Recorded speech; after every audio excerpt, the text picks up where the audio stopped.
मिला के हर नोट यही कह रहा है कि काला जो नोटबंदी थी वो फेल हो चुकी है पूरी तरह से। तो आप बताइए इसके बारे में सरकार क्या कहना चाहती है? काला धन कैसे आ गया? सरकार ने तो नोटबंदी में काला धन खत्म कर दिया था, फिर इसका मतलब काला धन दोबारा से शुरू हो गया ना इस देश के अंदर में। तो इस देश के अंदर में काला धन है, अब ये काला धन बिना सरकार की सहमति से तो नहीं हो सकता किसी के पास।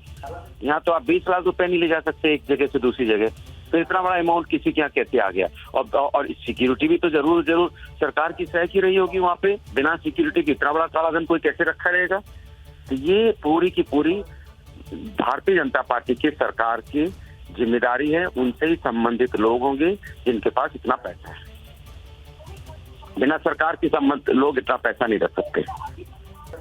नहीं कोई हेलो कोई जी हेलो कोई आदमी जी, अपने घर में कोई आदमी अपने घर में 20 लाख रुपए तो रख नहीं सकता, और इतना अमाउंट रखा है तो इसके मतलब सरकार की जिम्मेदारी है।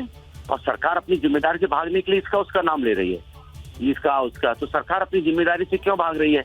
ये सरकार की जिम्मेदारी है, और सरकार को जिम्मेदारी लेके बोलना चाहिए कि मेरी सह से, मेरी गलती से ये काले धन अभी तक देश के अंदर में है, और बीजेपी को उसकी जिम्मेदारी लेनी चाहिए। अपनी जिम्मेदारी लेके दूसरों पे डाल रहे हैं। विजुअल किसका चलाता है? समाजवादी का। क्यों भाई?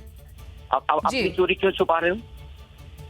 ये सब सरकार की गलती से और सरकार की मिली भगत से ही ये पैसा वहाँ पे है। जी। All right, that is still a matter of investigation. Anurag ji, thank you so much for joining us here on Republic TV. We'll listen into some more reactions coming in. Meanwhile, the investigation, and this has also been considered as one of the biggest ever raids being conducted by the IT department. Take a look.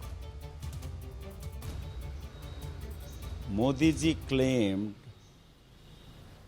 after demonetization there will not be a black money in the market. How come a single businessman of perfume seller can amass 200 crores cash?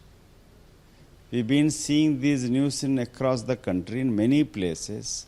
Leaders, businessmen are getting caught with hundreds of crores of rupees, when common man cannot withdraw more than 50,000. A businessman cannot withdraw more than 2 lakhs. Where is this cash is coming from? Modi ji claimed if he is failed, he can be hanged. Now we are asking Pradhan Mantri ji, आपका note बदले के बाद इतने करोड़ों रुपया cash में कहाँ, नगद में कहीं से पकड़ा जा रहा है? That means you failed the nation, you fooled the people of the country, and the loot.